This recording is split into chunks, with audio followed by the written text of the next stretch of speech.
नमस्कार, न्यूज के इकलौते फैमिली शो न्यूज की पाठशाला में आप सभी का बहुत स्वागत। मैं हूं सुशांत सिन्हा।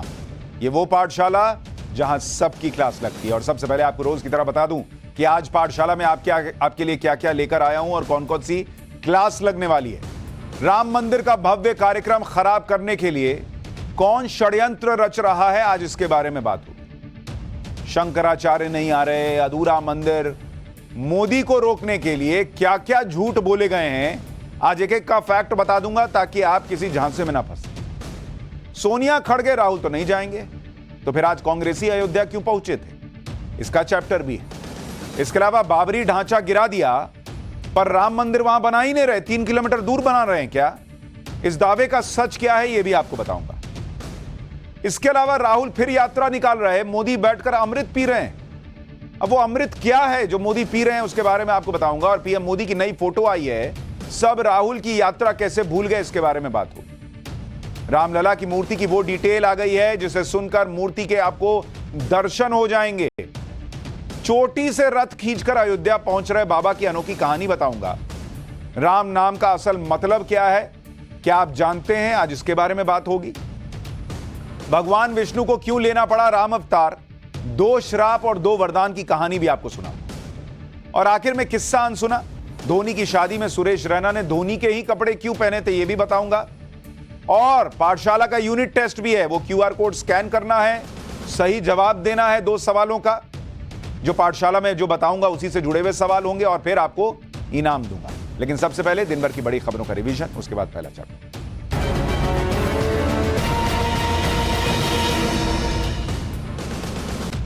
अपने जन्मदिन के दिन मायावती ने इंडी गठबंधन को बड़ा झटका दे दिया। मायावती ने औपचारिक तौर पर ऐलान कर दिया कि बॉस वो किसी गठबंधन में शामिल नहीं होंगी और 2024 का चुनाव अकेले लड़ेंगे, क्योंकि गठबंधन करने से बीएसपी का कहना है कि हमको नुकसान होता है। भाई, इंडी गठबंधन में मायावती को लाने के लिए कांग्रेस खूब बैटिंग कर रही थी, समाजवादी पार्टी उतना तैयार नहीं थी। मायावती ने आज अखिलेश को कह दिया कि वो गिरगिट की तरह रंग बदलते हैं। बिहार के मुख्यमंत्री नीतीश कुमार आज करीब 3 महीने बाद लालू यादव के घर पहुंचे और वहां पर दही चूड़ा भोज में शामिल हुए। नीतीश कुमार के सियासी मूड को लेकर चल रही अटकलों के बीच यह बड़ा मैसेज था। हालांकि कुछ लोग याद दिला रहे हैं कि 2017 में इसी तरह लालू के घर पर दही चूड़ा खाने के 6 महीने बाद नीतीश कुमार ने पाला बदल लिया था। आज भी नीतीश कुमार दही चूड़ा खाने के बाद कुछ ही देर में लालू के घर से चले गए और मीडिया में आकर कोई बयान भी नहीं दिया। मकर संक्रांति के साथ ही बीजेपी ने अपना नया चुनावी कैंपेन शुरू किया है, जिसमें दीवारों पर पार्टी के चुनाव निशान कमल के फूल की पेंटिंग बनाई जा रही है।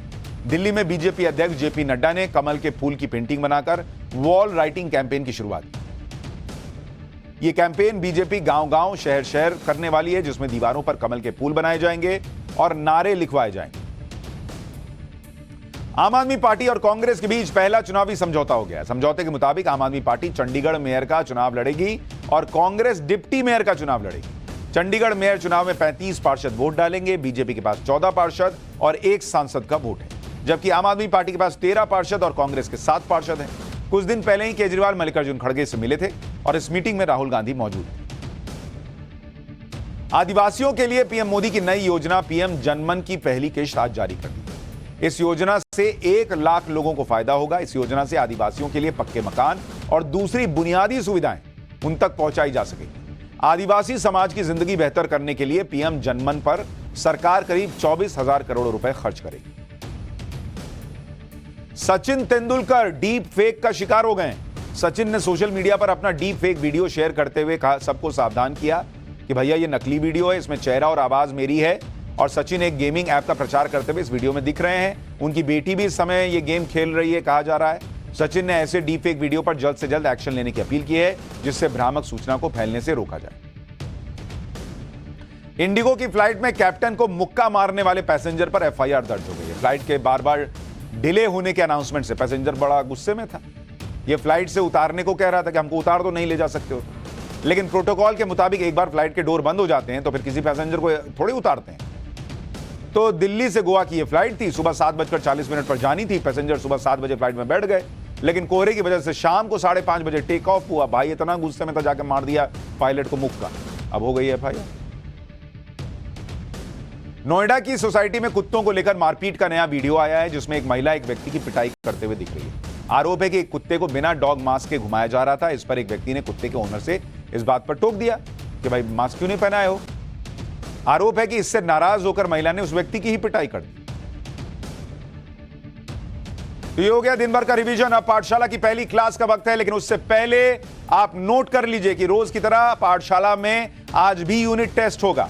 और ये आपको डमी क्वेश्चन दिखा रहा हूं, यानी उदाहरण के लिए क्वेश्चन दे रहा हूं कि जो पाठशाला में चैप्टर बताऊंगा उसी से जुड़ा हुआ एक सवाल आएगा। उसका ऊपर जो ऐसा मच्छर जैसा दिख रहा ना QR कोड, उसको मोबाइल से ऐसे निकाल के कैमरा से स्कैन कीजिए, सवाल आपके मोबाइल पे खुल जाएगा। सही जवाब चुनिए, अपना डिटेल भरिए, निश्चिंत हो जाइए। दूसरे सवाल का इंतजार कीजिए, दूसरा भरिए और उसके बाद इनाम जीतिए। जो टॉपर रहेगा उसको इनाम दूंगा। बढ़िया बढ़िया। तो ये करना है आप, और शानदार तरीके से अगर ध्यान से पढ़िएगा, मतलब ध्यान से सुनिएगा, फटाफट जवाब मिलेगा। लेकिन अब पहला चैप्टर, राम मंदिर का भव्य कार्यक्रम खराब करने के लिए कौन षड्यंत्र रच रहा है। शंकराचार्य, अधूरा मंदिर, मोदी को रोकने के लिए क्या क्या झूठ बोले जा रहे हैं। सोनिया, खड़गे, राहुल नहीं जाएंगे तो आज कांग्रेसी अयोध्या क्यों गए थे। बाबरी ढांचा गिरा दिया पर राम मंदिर क्या उससे 3 किलोमीटर बना रहे हैं, वहां बना ही नहीं रहे हैं। इसका सच क्या है, सबसे पहले इसी का चैप्टर।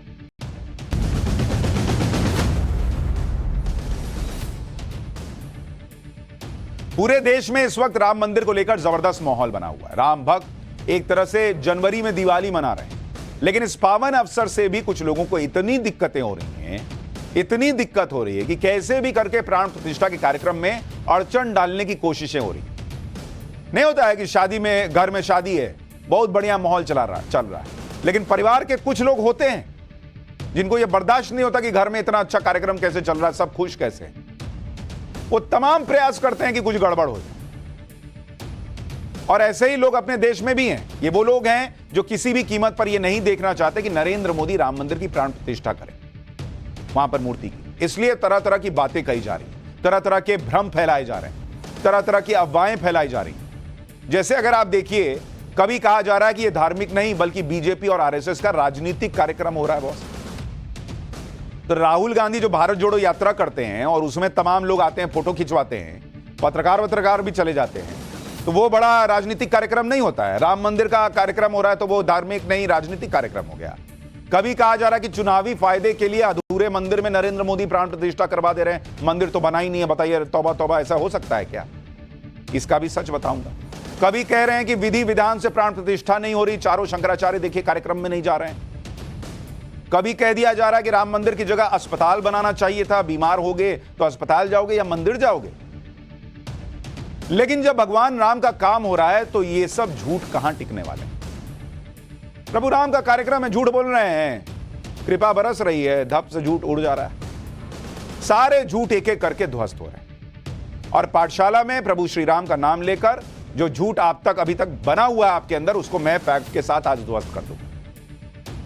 क्योंकि आप ये देखिए कि जो लोग राम मंदिर की प्राण प्रतिष्ठा में जाने से इनकार कर चुके हैं, वो आज रामलला के दर्शन के लिए मजबूर हो गए, क्योंकि इन्हें समझ में आ चुका है कि राम का विरोध करके इस देश में अब राजनीति नहीं चलेगी। जिस कांग्रेस ने राम मंदिर के न्योते को ठुकरा दिया, आज उसी कांग्रेस के नेता रामलला के दर्शन करके अयोध्या पहुंचे। यूपी कांग्रेस के अध्यक्ष अजय राय पार्टी के बाकी नेताओं के साथ श्री राम जन्मभूमि मंदिर के मुख्य पुजारी आचार्य सत्येंद्र दास से मिलने चले गए। इसके अलावा अजय राय पार्टी नेताओं के साथ हनुमानगढ़ी मंदिर भी गए, वहां पूजा अर्चना की। कांग्रेस नेताओं ने सरयू नदी में डुबकी भी लगाई, यानी पूरी कांग्रेस पार्टी राम भक्ति करती हुई नजर आई। लेकिन यूपी वाली यूनिट, जो बड़े नेता हैं वो नहीं जा रहे हैं। यूपी वाली यूनिट गए कि नहीं हम तो राम भक्त हैं, हम पहले कर लेंगे दर्शन, उस दिन नहीं करेंगे। क्योंकि इनको समझ में आ गया कि यूपी में भैया, यूपी बिहार और पूरे नॉर्थ बेल्ट में आप कैसे जवाब दोगे कि क्यों सोनिया गांधी क्यों नहीं गए, क्यों मल्लिकार्जुन खड़गे नहीं गए। तो भैया हम तो गए, हम तो राम भक्त, हम देखिए हम पहले ही कर लिए, ये माहौल बना रहे हैं। अयोध्या में यूपी कांग्रेस के नेताओं के दौरे पर जबरदस्त हंगामा भी हो गया। राम मंदिर के बाहर कांग्रेसी कार्यकर्ताओं और कुछ लोगों में झड़प हो गई। कुछ लोगों ने कांग्रेस का झंडा छीनकर उसे फाड़ दिया। ये देखिए, झंडा ही फाड़ दिया कांग्रेस का। लोग गुस्सा थे कि सोनिया गांधी नहीं आ रही हैं, बाकी लोग नहीं आ रहे हैं, ये लोग आए हैं यहां पर दर्शन करने, फाड़ दिए कांग्रेस का झंडा। जहां हंगामा हुआ वहां पर मौजूद लोगों ने कांग्रेस के खिलाफ ये नाराजगी जताई, क्योंकि एक तरफ तो पार्टी राम मंदिर का न्योता ठुकरा रही है और दूसरी तरफ उनके कार्यकर्ता राम मंदिर के पास कांग्रेस का झंडा लेकर घूम रहे थे।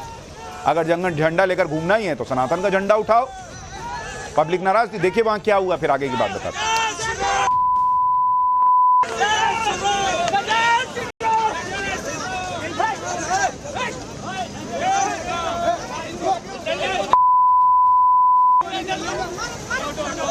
क्या हुआ?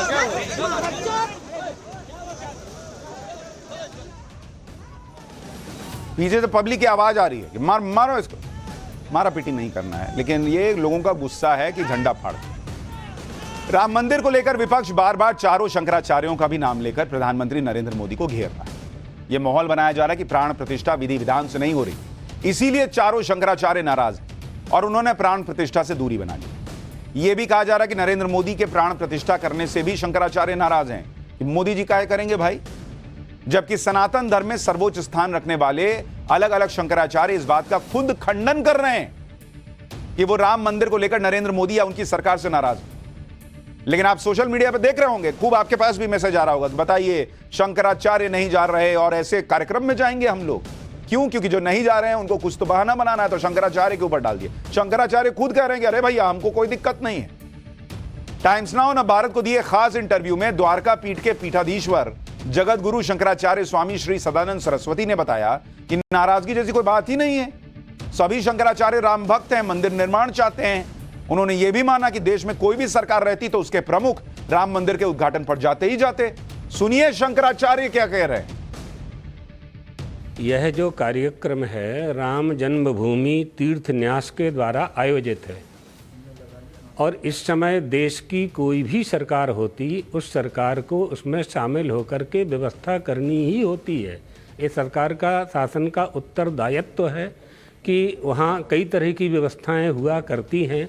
तो राम जन्मभूमि तीर्थ न्यास ने जो निर्णय लिया होगा वो धर्मशास्त्र के अनुसार ही लिया होगा। तो वो देखने की बात होगी कि रही दर्शन की बात, तो दर्शन करने तो सभी जाएंगे।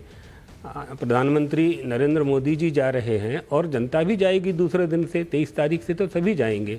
केवल लाइन ऑर्डर इत्यादि व्यवस्था में अव्यवस्था ना हो, ये तदर्थ 22 तारीख में निश्चित लोगों का आमंत्रण दिया गया होगा। तो इन सब बातों का कोई तात्पर्य नहीं है। सत्येंद्र दास जी ने कहा है तो वो वहाँ निवास कर रहे हैं और बहुत दिनों से वहाँ बहुत समय से, कई वर्षों से प्राचीन हम जानते हैं, हम मिले हैं उनसे, वो भी हमसे मिले हुए हैं। अब वो तो साक्षात उसके गवाह हैं, आई विटनेस जिसे कहते हैं कि कितना निर्मित हुआ है कितना नहीं हुआ है। तो जो बात उन्होंने कही है, अगर पूरा निर्माण हो चुका है तो उचित है करना। शंकराचार्य को आपने खुद सुन लिया, खुद कह रहे हैं कि भैया वहां सिक्योरिटी का इश्यू है इसलिए ज्यादा लोगों को नहीं बुलाया गया।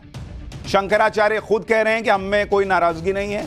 शंकराचार्य खुद कह रहे हैं कि किसी की भी सरकार होती तो उसका प्रमुख जाता ही जाता कार्यक्रम में। इसी तरह से श्रृंगेरी शारदा पीठ के शंकराचार्य स्वामी भारती तीर्थ महाराज की तरफ से भी कुछ दिन पहले यह बयान जारी करके साफ किया जा चुका है कि शंकराचार्य ने प्राण प्रतिष्ठा को लेकर ना तो कोई नाराजगी जताई है ना कोई ऐतराज किया है। यह केवल कुछ लोगों का फैलाया गया झूठ और प्रोपेगेंडा है। सभी भक्तों से अनुरोध है कि ऐसे दुष्प्रचार पर ध्यान न दें। रामलला की प्राण प्रतिष्ठा में कोई बाधा ना आए, इसके लिए भक्त राम तारक मंत्र का जाप करें। उन्होंने मंत्र भी बता दिया क्योंकि वो देख रहे हैं कुछ लोग बाधा डालना चाह रहे हैं, तो उन्होंने कहा राम तारक मंत्र का जाप कीजिए। लेकिन लोगों को अंदर से इतना लहर गया है ना कि कैसे नरेंद्र मोदी मंदिर बना दिए, कब कैसे अब पूछेंगे कि मंदिर वहीं बनाएंगे, तारीख नहीं बताएंगे, कैसे नरेंद्र मोदी रामलला को गोद में लेके जाएंगे और प्राण प्रतिष्ठा होगी। ये सब उनसे बर्दाश्त ही नहीं हो रहा है और खुद जाना नहीं है एक वर्ग विशेष के वोट के लिए। तो क्या करें, तो इस पे डालो तो उस पे डालो। शारदा और श्रृंगेरी पीठ के शंकराचार्यों ने तो क्लियर कर दिया कि राम मंदिर की प्राण प्रतिष्ठा से उन्हें कोई दिक्कत नहीं। लेकिन एक और शंकराचार्य के बयानों के आधार पर राम मंदिर के विरोध का माहौल बनाया जा रहा है। ये शंकराचार्य हैं अविमुक्तेश्वरानंद, जिनका कहना है कि राम मंदिर की प्राण प्रतिष्ठा शास्त्रों के मुताबिक नहीं हो रही।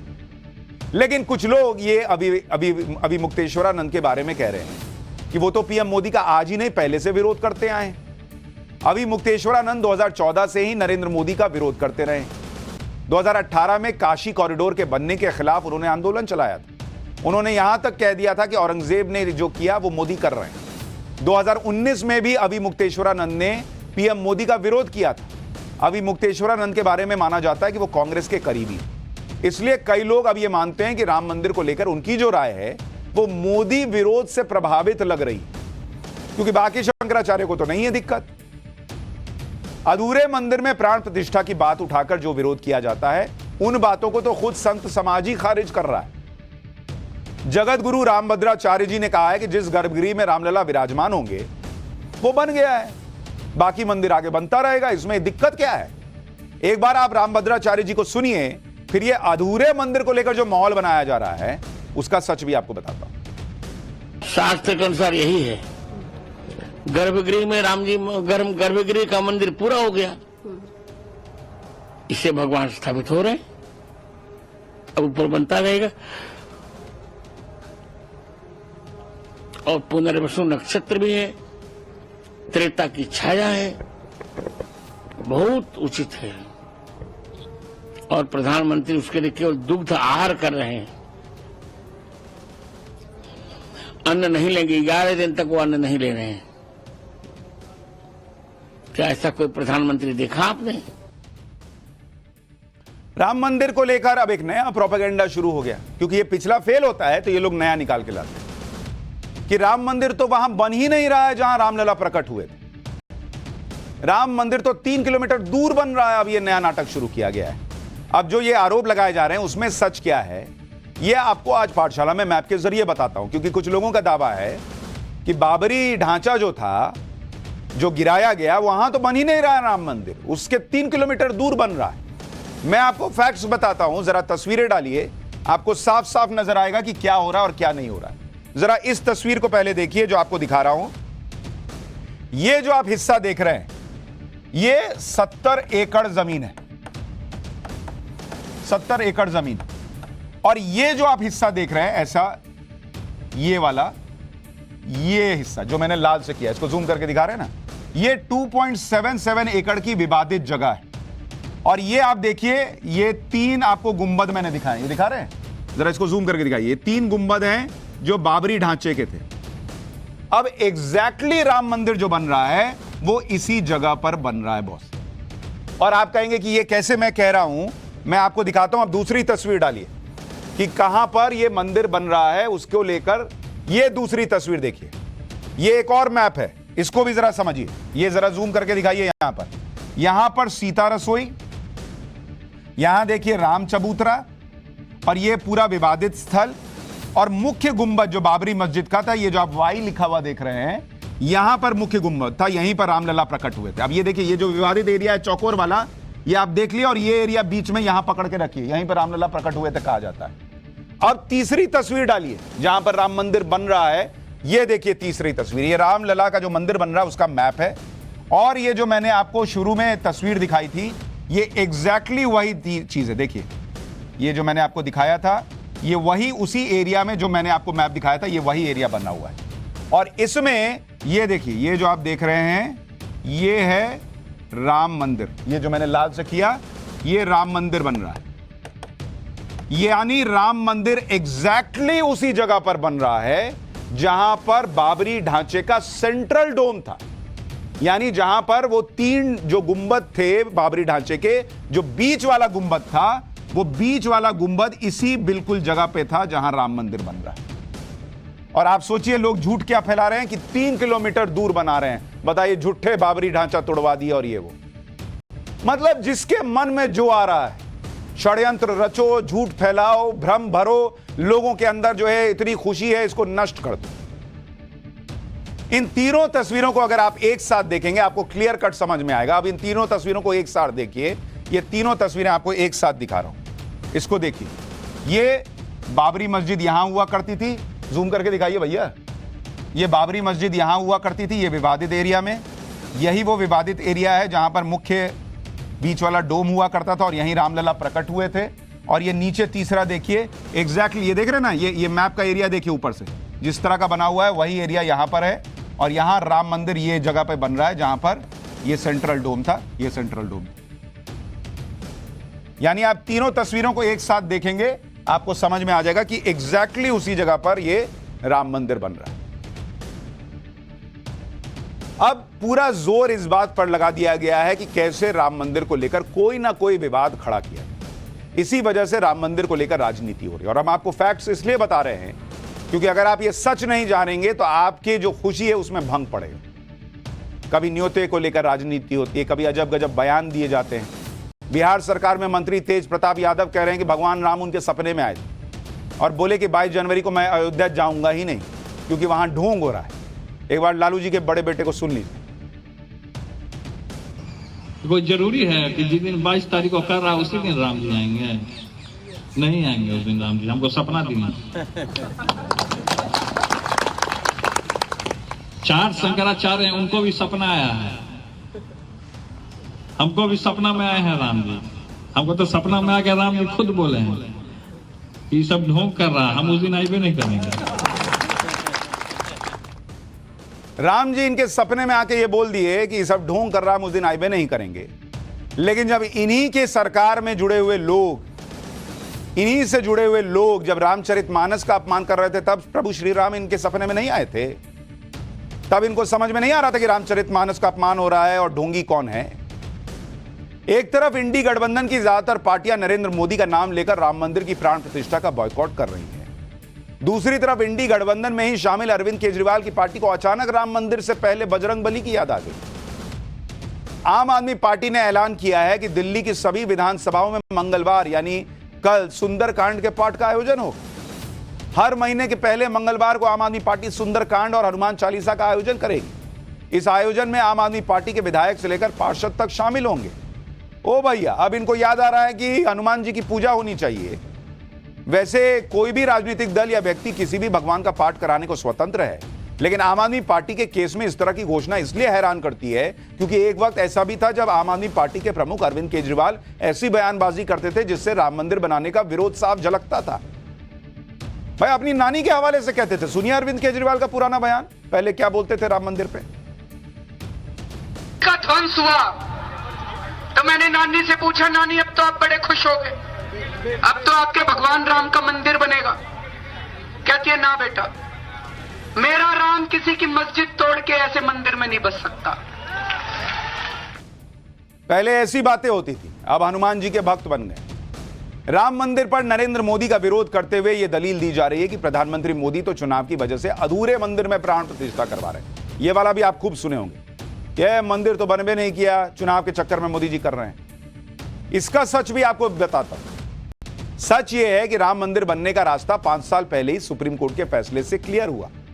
उसके बाद से करोड़ों राम भक्तों की यही इच्छा है कि रामलला को जल्द से जल्द अस्थायी मंदिर से हटाकर जन्मभूमि में उनकी प्राण प्रतिष्ठा की जाए।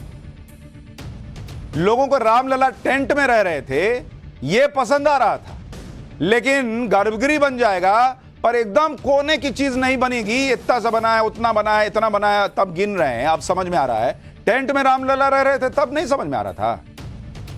अगर आप राम भक्तों की नजर से देखेंगे तो वहां तो पहले ही 500 साल का इंतजार वो कर चुके हैं और मंदिर बनने का रास्ता साफ होने के बाद भी वो 5 साल से इंतजार ही कर रहे हैं। दूसरी बात, जहां मंदिर में रामलला की प्राण प्रतिष्ठा होगी वो भवन तो तैयार ही है ना।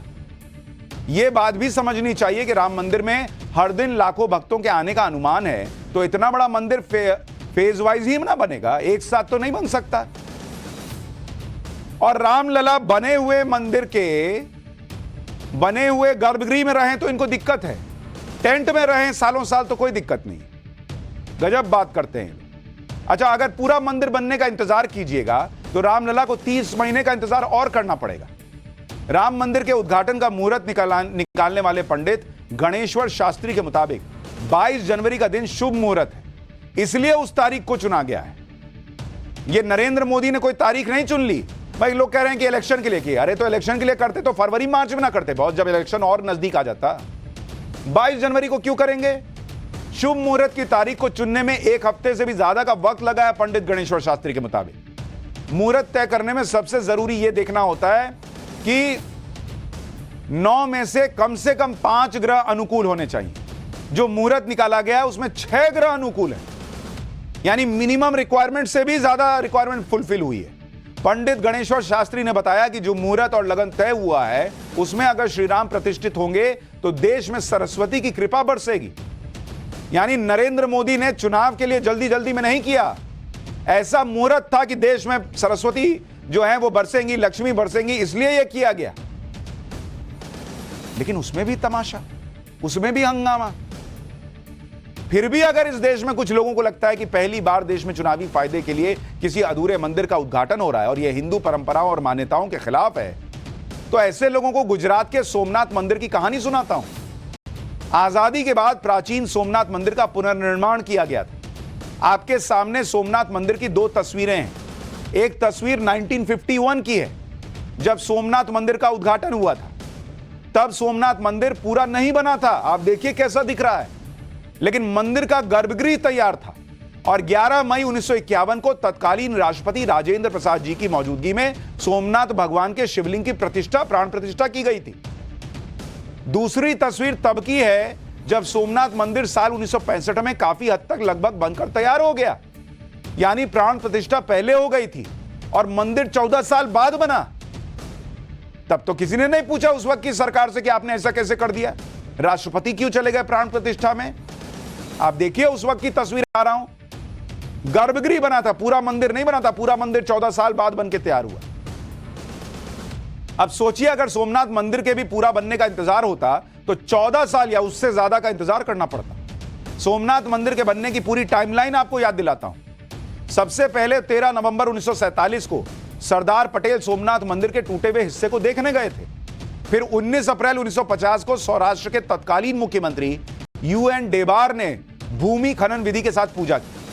8 मई 1950 को महाराजा जाम साहेब दिग्विजय सिंह ने सोमनाथ मंदिर की आधारशिला रखी। 11 मई 1951 को तत्कालीन राष्ट्रपति डॉक्टर राजेंद्र प्रसाद ने मंदिर का उद्घाटन और शिवलिंग की प्राण प्रतिष्ठा की थी। नया सोमनाथ मंदिर अलग अलग स्टेज में बना था। पहले दो हिस्से 7 मई 1965 में पूरे हुए, जिसमें गर्भगृह के साथ शिखर और सभा मंडप और नृत्य मंडप का निर्माण शामिल। और आप ये जानकर हैरान रह जाएंगे कि सोमनाथ मंदिर के फुल एंड फाइनल रिकंस्ट्रक्शन की तारीख 1 दिसंबर 1995 थी। 1995 में फुल एंड फाइनल बनकर सोमनाथ मंदिर तैयार हुआ। तो आज वाले लॉजिक से चलते तो आजाद भारत से लेकर 95 तक बैठे रह जाते, जब तत्कालीन राष्ट्रपति डॉक्टर शंकर दयाल शर्मा ने सोमनाथ मंदिर को राष्ट्र को समर्पित किया था 1995। अच्छा, कुछ लोग तुरंत ज्ञान देंगे कि वहां तो डॉक्टर राजेंद्र प्रसाद गए थे, राष्ट्रपति जी, प्राइम मिनिस्टर जवाहरलाल नेहरू तो नहीं गए थे, यहां मोदी जी क्यों जा रहे हैं। तो यह सवाल जवाहरलाल नेहरू से पूछा जाना चाहिए, गांधी परिवार से, कि वो क्यों नहीं गए। और डॉक्टर राजेंद्र प्रसाद को भी रोका जा रहा था कि आप भी मत जाइए। यहां जिस व्यक्ति को दिक्कत नहीं है अपना धर्म दिखाने से, अपनी आस्था दिखाने से, वो जा रहा है। इसी तरह से राम मंदिर में हो रहा है कि मंदिर का महत्वपूर्ण निर्माण हो चुका है, प्राण प्रतिष्ठा हो रही है, बाकी मंदिर का निर्माण आगे चलता रहेगा। ऐसा हो रहा है तो ये कोई नई बात नहीं है। सोमनाथ मंदिर का उदाहरण सबके सामने है। और इसीलिए मैंने कहा कि ये तमाम षड्यंत्र अभी चलते रहेंगे। कुछ ना कुछ, अभी 22 तक देखिएगा बॉस, कुछ ना कुछ तमाशा चलेगा कि कहीं से विघ्न पड़े। लेकिन आप पाठशाला देखते रहिएगा, फैक्ट्स जानते रहिएगा, तो इन षड्यंत्रों से बचते रहिएगा। लेकिन पाठशाला देखते रहिएगा तो इनाम भी जीतते रहिएगा, क्योंकि पाठशाला में अब अगली क्लास। लेकिन उससे पहले आज के यूनिट टेस्ट का सवाल आ गया है।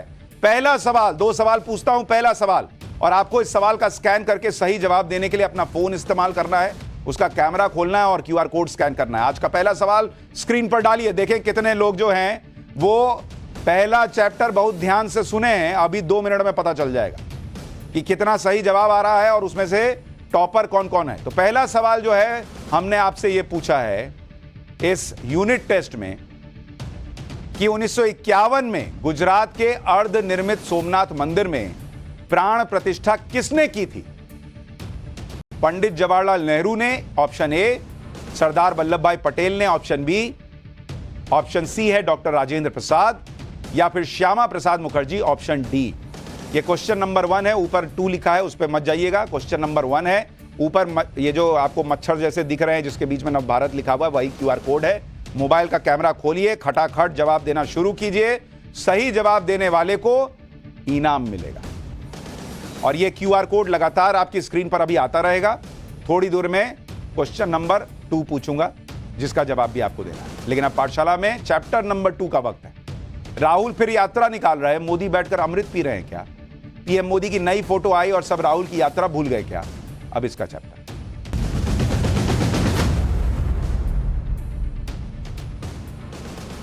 राम मंदिर प्राण प्रतिष्ठा को लेकर बेवजह का सियासी विवाद करने वाले विपक्ष, इसके बारे में आपको आगे बताऊंगा कि क्या बोल के छोड़ा, लेकिन पहले पीएम मोदी की उस नई तस्वीर के बारे में आपको बताता हूं जिसकी बहुत चर्चा है। पीएम मोदी की जिस तस्वीर की सबसे ज्यादा चर्चा हो रही है वो तस्वीर है गौ सेवा करते हुए पीएम मोदी की तस्वीर। अच्छा, ये चैप्टर बहुत ध्यान से देखिएगा, अगला क्वेश्चन इसी से जुड़ा हुआ है।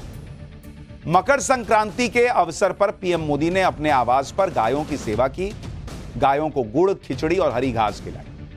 राम मंदिर की प्राण प्रतिष्ठा से पहले प्रधानमंत्री मोदी 11 दिनों का विशेष अनुष्ठान कर रहे हैं और गायों की सेवा इसी अनुष्ठान का हिस्सा है। मकर संक्रांति के शुभ अवसर पर पीएम मोदी ने अनुष्ठान का नियम भी निभा दिया। गायों की सेवा के जरिए एक मैसेज भी देशवासियों को दे दिया। पीएम मोदी जिन गायों की सेवा कर रहे थे, चारा खिला रहे थे, वो भी बहुत खास गाय हैं। जो अभी मैंने कहा ना कि पीएम मोदी अमृत पी रहे हैं, क्या ये साइज में आम गायों की तुलना में बहुत छोटी गाय हैं। देख रहे हैं, छोटी छोटी सी दिख रही।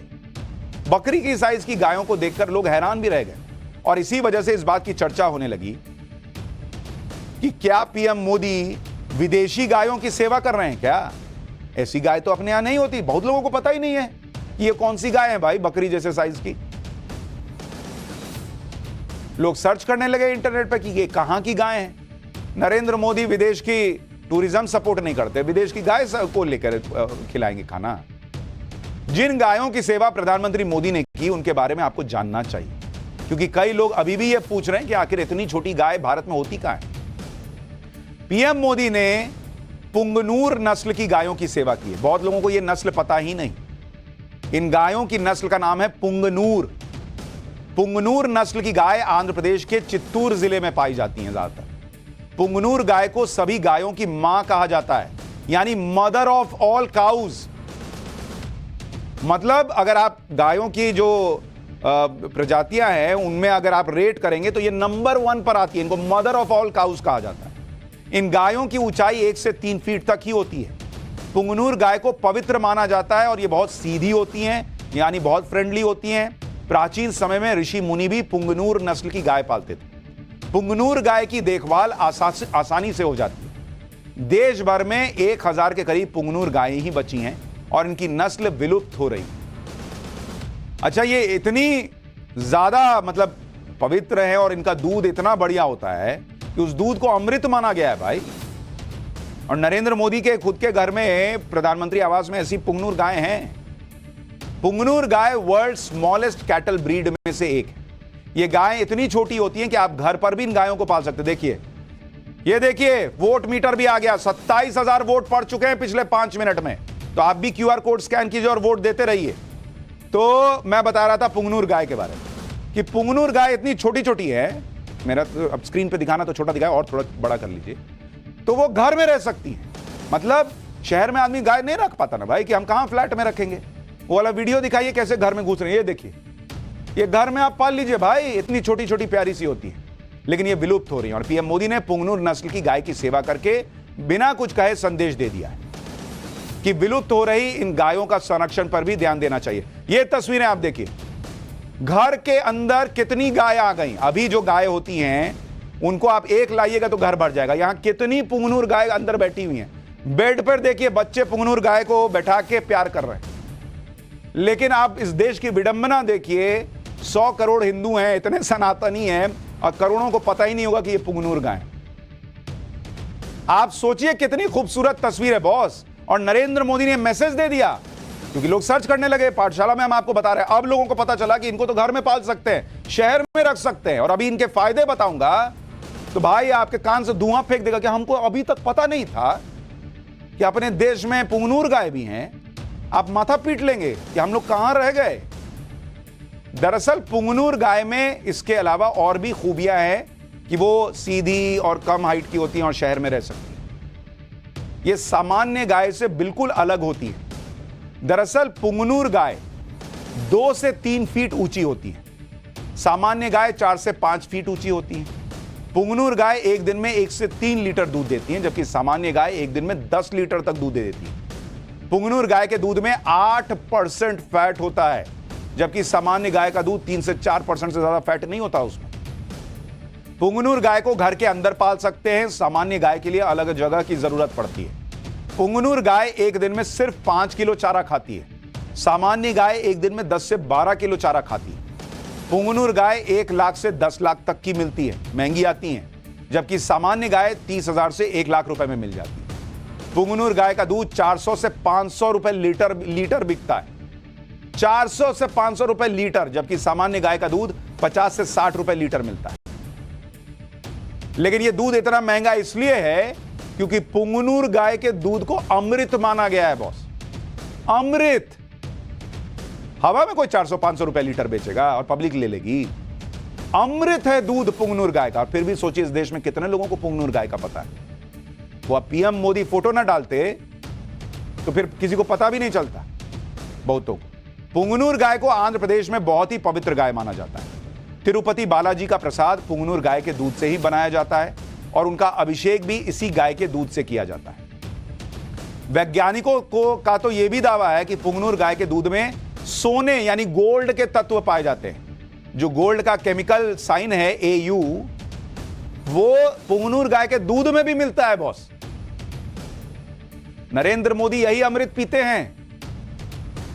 जो मैंने आपसे कहा था ना कि राहुल गांधी यात्रा कर रहे हैं और मोदी जी अमृत पी रहे हैं, गाय की सेवा भी कर रहे हैं, गाय को, पुंगनूर गाय को देश भर में प्रचारित भी कर रहे हैं। और यह पीएम मोदी का नया प्रेम नहीं है गाय के लिए।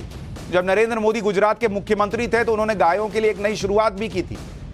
गुजरात के मुख्यमंत्री रहने के दौरान नरेंद्र मोदी ने साबरकांठा जिले में गायों के लिए एक हॉस्टल का निर्माण करवाया था बॉस। काऊ हॉस्टल, देखिए, एनिमल हॉस्टल। यह नरेंद्र मोदी ने तब किया था जब गुजरात के मुख्यमंत्री थे। इलाके के डेयरी सेंटर के तौर पर काम करता है ये। यहां पर गायों को सरकार की तरफ से बेहतर और पौष्टिक आहार दिया जाता है, बेहतर इलाज मिलता है। यानी जो लोग गायों की ढंग से देखभाल नहीं कर पाते थे उनके लिए काऊ हॉस्टल वरदान बन गया। काऊ हॉस्टल के जरिए ही मिल्क प्रोडक्ट बेचा जाता था। तब से नरेंद्र मोदी गाय सेवा कर रहे हैं। पीएम मोदी ने मकर संक्रांति पर गायों की सेवा की, लेकिन छोटी आकार की गायों की सेवा करने की वजह से पूरा देश अब उन पुंगनूर गायों के बारे में जानने के लिए बेचैन है। पीएम मोदी ने ना गाय के बारे में कुछ कहा, ना कोई बयान दिया, बस गौ सेवा की। लेकिन इतना ही काफी था ब्रांड मोदी का पुंगनूर गायों को चर्चा में लाने के लिए। बहुत सारे लोगों को तो यह भी नहीं पता था कि इतनी छोटी गायें भारत में होती भी है जो विलुप्त होती जा रही है और उनको संरक्षण की जरूरत है। इसी तरह से पीएम मोदी जब लक्षद्वीप गए थे तो मालदीव का नाम तक नहीं लिए थे। पीएम मोदी ने लक्षद्वीप के टूरिज्म को प्रमोट किया था। सिर्फ एक तस्वीर डाली, मालदीव की टूरिज्म इंडस्ट्री को झटका दे दिया। पीएम मोदी का बढ़ता ग्लोबल स्टैचर और प्रभाव पूरी दुनिया देख रही है। देश भर में पुंगनूर गाय की चर्चा हो रही है बॉस। यह है ब्रांड मोदी का इमेज। और एक तरफ राहुल गांधी हैं, भारत जोड़ने निकले हैं, लेकिन उनकी पार्टी के लोग ही कांग्रेस छोड़ रहे हैं। क्या कीजिए। खैर, पाठशाला में अब रामलला की प्राण प्रतिष्ठा का चैप्टर, रामलला की मूर्ति की वो डिटेल आ गई है जिसे सुनकर मूर्ति के दर्शन हो गए ऐसा लगेगा। चोटी से रथ खींचकर अयोध्या पहुंच रहे बाबा की अनोखी कहानी है और प्रभु श्री राम से जुड़े हुए कुछ ऐसे फैक्ट्स हैं जो आपने आपसे पहले नहीं सुने।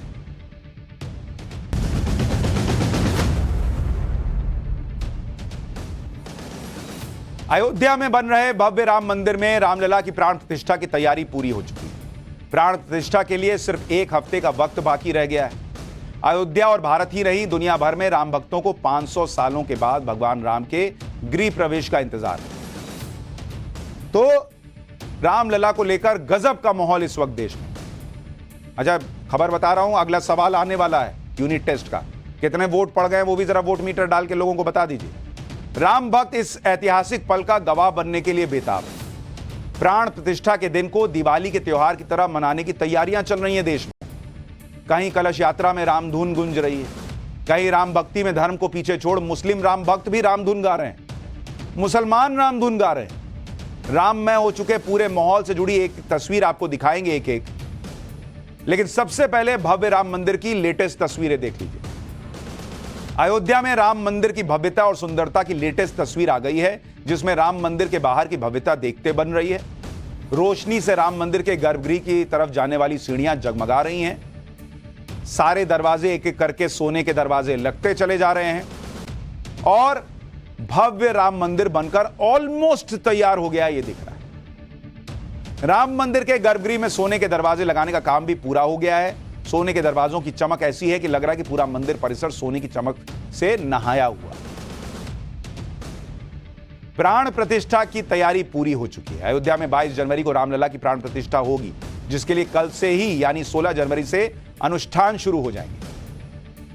श्री राम जन्मभूमि तीर्थ क्षेत्र ट्रस्ट की तरफ से दी गई जानकारी के मुताबिक 18 जनवरी को रामलला की प्रतिमा राम मंदिर के गर्भगृह में अपने आसन पर पहुंच जाएगी। यानी 18 तारीख को ही मूर्ति जो है वहां गर्भगृह में पहुंच जाएगी। रामलला की मूर्ति का वजन करीब 150 से 200 किलो के करीब, 150-200 किलो। आप सोचिए कितना हेवी मूर्ति बनी है। और राम मंदिर में प्रभु राम की खड़ी प्रतिमा स्थापित की जाएगी। मूर्ति में रामलला के 5 साल की उम्र वाला स्वरूप नजर आएगा। इस मूर्ति में रामलला को धनुष बाण लेकर खड़े हुए दिखाया गया है। राम मंदिर के गर्भगृह में रामलला कमल के फूल पर विराजमान होंगे। कमल के फूल के साथ रामलला की मूर्ति की कुल ऊंचाई करीब 8 फीट हो जाएगी। हालांकि अभी रामलला की प्रतिमा की कोई तस्वीर जारी नहीं हुई। प्राण प्रतिष्ठा की तैयारियों की वजह से 20 और 21 जनवरी को राम जन्मभूमि में रामलला के दर्शन बंद रहेंगे। प्राण प्रतिष्ठा की तैयारियों पर राम जन्मभूमि ट्रस्ट के महासचिव चंपत राय ने क्या कहा है, एक बार वो आपको सुनवाते हैं। प्राण प्रतिष्ठा की पूजन विधि कल 16 जनवरी से प्रारंभ हो जाएगी। पूजन विधि के लगभग सभी कार्य 21 जनवरी तक चलेंगे। 22 जनवरी को प्राण प्रतिष्ठा के लिए जो न्यूनतम आवश्यक पूजन विधि है वो होगी। अयोध्या में रामलला की प्राण प्रतिष्ठा का दिन जैसे जैसे करीब आ रहा है, वैसे वैसे पूरी अयोध्या राममय होती दिख रही है। आज अयोध्या में राम भक्तों ने परिक्रमा यात्रा निकाली। ये यात्रा राम जन्मभूमि पथ से होते हुए निकाली गई। बैंड बाजे के साथ निकाली गई परिक्रमा यात्रा में श्रद्धालुओं का सैलाब उमड़ गया। एक बार जरा दिखाइए, सुनाइए कैसा माहौल था।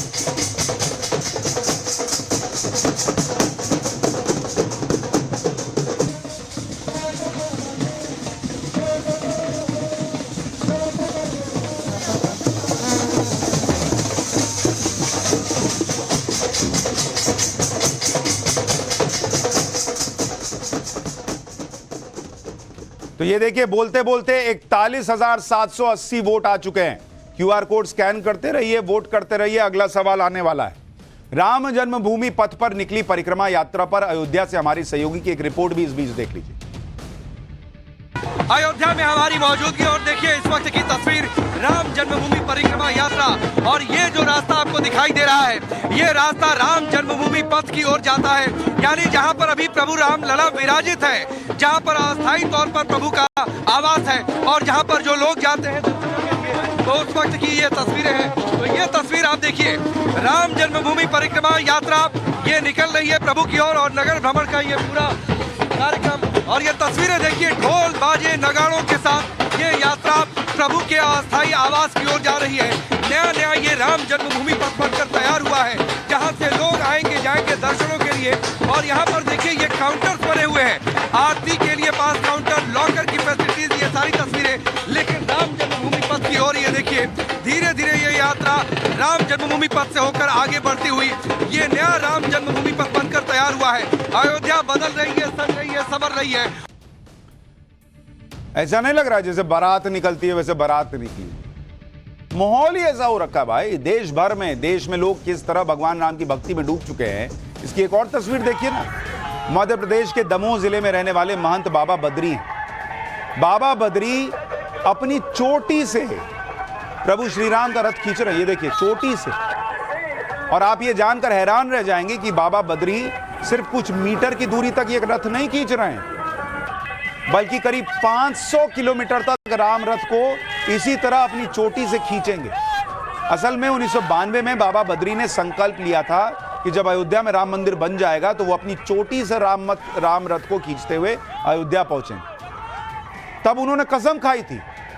आज बन गया मंदिर तो बाबा जो हैं वो चोटी में रस्सी लगाए और देखिए गाड़ी खींचते हुए 500 किलोमीटर। भाई सुनिए भगवान राम के लिए अपने संकल्प पर बाबा बद्री क्या बता रहे हैं। 1992 में मैंने प्रण लिया था कि अयोध्या में भव्य राम मंदिर बने और श्री राम प्रभु जी विराजमान हो, तो मैं अपनी चोटी से रथ को बना करके अपने गांव से खींच करके अयोध्या ले जाएंगे। और 11 तारीख को मैं अपने गांव से निकला हूं और मेरी यात्रा एक 501 किलोमीटर की। वह यात्रा हर प्रत्येक हमारे 24 घंटा में हमें 50 से 55 किलोमीटर चलना है, लेकिन राम भक्तों ने और आप लोगों के उत्साह ने हमारे लिए 70 किलोमीटर चलाने के लिए वो कर दिया।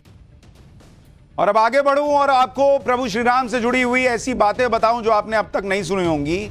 उससे पहले जल्दी से अगला सवाल आपके सामने रख देता हूं।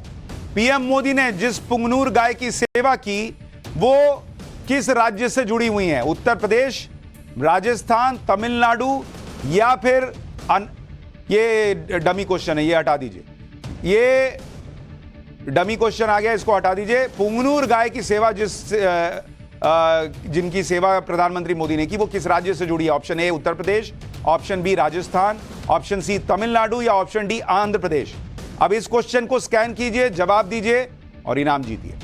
हम आगे बढ़ते हैं। रामलला की प्राण प्रतिष्ठा के लिए देश भर से लोग उपहार भी भेज रहे हैं। महाकाल की नगरी उज्जैन में भी प्रभु राम के भक्तों के लिए प्रसाद तैयार किया जा रहा है। उज्जैन महाकाल मंदिर से करीब 5 लाख लड्डू अयोध्या भेजे जाएंगे। मध्य प्रदेश के सीएम मोहन यादव ने उज्जैन महाकाल मंदिर पहुंचकर लड्डू बनाने के लिए श्रमदान भी दिया। देखिए कितने लड्डू बने। मुख्यमंत्री मोहन यादव ने प्राण प्रतिष्ठा समारोह के लिए महाकाल मंदिर में लड्डू तैयार किए जाने पर क्या कहा है वो सुनिए। महाकाल मंदिर में लड्डू बन रहा है। भगवान का गर्भगृह में प्रवेश हो रहा है। माननीय मोदी जी स्वयं वहाँ उपस्थित रहने वाले हैं। तो हम उज्जैन और अयोध्या का हजारों लाखों साल से पुराना जो रिश्ता था उसको पुनः जीवंत करते हुए 5 लाख लड्डू का प्रसाद बाबा महाकाल के नगरी से भेजने जा रहे हैं और उसी की सेवा के नाते से लगातार क्रम जारी है। हमारा 17 तारीख तक ये 4 लाख लड्डू आज तक बन गए। 5 लाख लड्डू परसों पहुंच करके हम समय पे 21 तारीख तक हर हालत में अयोध्या पहुंचाने वाले हैं। आप सोचिए लाखों लड्डू बन रहे हैं और इधर हजारों वोट पड़ रहे हैं। वोट मीटर कह रहा है कि 60,482 वोट क्यूआर कोड को स्कैन करके पड़ चुके हैं। बहुत बढ़िया। पाठशाला के जितने छात्र हैं धड़ाधड़ स्कैन कर रहे हैं। 63,000 वोट। जबरदस्त चल रहा है जवाब देने का। यूनिट टेस्ट का जवाब करते जाइए। उज्जैन महाकाली नहीं, बाबा भोलेनाथ की नगरी काशी से भी प्राण प्रतिष्ठा के लिए खास उपहार भेजे जा रहे हैं। काशी विश्वनाथ मंदिर से प्राण प्रतिष्ठा के लिए चांदी के बेलपत्र भेजे जा रहे हैं। इसके साथ ही माता सीता के श्रृंगार के लिए चुनरी और मोती की माला भी भेजी जा रही है। अयोध्या भेजे जा रहे इन उपहारों को काशी विश्वनाथ मंदिर में भोलेनाथ के दरबार में पेश किया गया। ये देखिए, मतलब देश भर में जो अलग अलग मंदिर हैं वहां से भी प्रभु श्री राम के लिए उपहार आ रहे हैं। भक्त तो कर ही रहे हैं। अयोध्या में राम मंदिर में रामलला की प्राण प्रतिष्ठा को लेकर सिर्फ सनातन से जुड़े लोग ही नहीं, हम एक नई सीरीज भी शुरू कर रहे हैं। पाठशाला में अब अनसुने और अनदेखे राम। राम नाम का असल मतलब क्या है पता है आपको?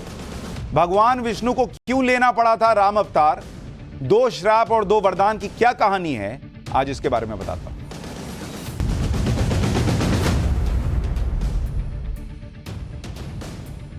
वैसे तो भगवान राम से जुड़ी कहानियां घर घर में प्रसिद्ध हैं, लेकिन फिर श्री राम से जुड़े कुछ अनदेखे और अनसुनी बातें हैं जिन्हें बहुत से लोग नहीं जानते।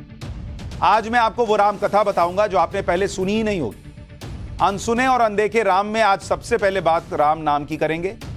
आखिर राम शब्द का अर्थ क्या है और पौराणिक काल से सभी साधु संत, तपस्वी, मनीषी और विद्वान जन राम नाम की महिमा बताते क्यों आ रहे हैं। राम नाम के जप की पुराणों में बहुत महिमा बताई गई। मान्यता है कि राम नाम के जप से सभी पाप मिटकर मनुष्य को मोक्ष की प्राप्ति होती है।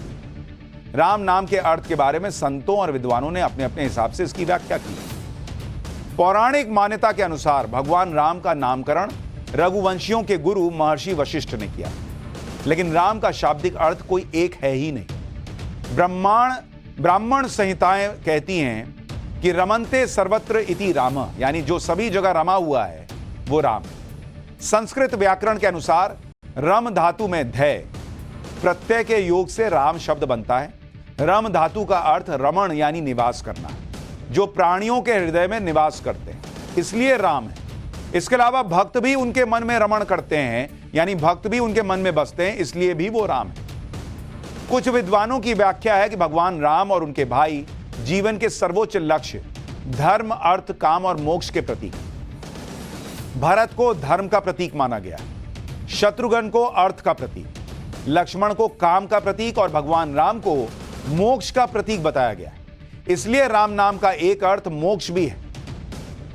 जब किसी की मृत्यु हो जाती है तो क्या कहते हुए आप शव यात्रा में जाते हैं? राम नाम सत्य है, क्योंकि उसको मोक्ष की प्राप्ति हो रही है। इसी तरह जगतगुरु स्वामी राम भद्राचार्य कहते हैं कि रमन्ते कणे कणे इति राम, यानी जो कण कण में व्याप्त है वो राम है। विष्णु सहस्त्र नाम पर अपने भाष्य में आद्य शंकराचार्य ने कहा है कि नित्यानंद स्वरूप भगवान में योगीजन रमण करते हैं, इसलिए वो राम है। शब्दकोश में राम शब्द को भी मनोज्ञ से जोड़ा जाता है। मनोज्ञ का अर्थ होता है मन को जानने वाला, यानी जो मन को जानता है वो राम है। कई हिंदी व्याख्याकार राम का अर्थ बताते हैं जो आनंद देने वाला हो, संतुष्टि देने वाला हो, वो राम है। एक सवाल यह भी है कि जब पूरी सृष्टि में भगवान शंकर और विष्णु की उपासना हो रही थी, तब भगवान राम का अवतार क्यों हुआ? इसे लेकर कुछ पौराणिक मान्यताओं के बारे में आपको बताता हूं। भगवान विष्णु को राम अवतार क्यों लेना पड़ा, इसके पीछे श्रीमद् भागवत, वाल्मीकि रामायण, रामचरितमानस में अलग अलग कारण बताए गए। मुख्य रूप से इस राम अवतार होने के कारण 2 शाप और 2 वरदान माने गए। पहला शाप जय विजय को सनकादिक ऋषियों ने दिया था। श्रीमद् भागवत महापुराण के 3रे अध्याय में कहानी है। सृष्टि के आरंभ में ब्रह्मा जी ने कई लोकों की रचना करने के लिए तपस्या की। उनकी तपस्या से प्रसन्न होकर भगवान विष्णु ने सनक, सनंदन, सनातन और सनत कुमार नाम के 4 मुनियों के रूप में अवतार लिया।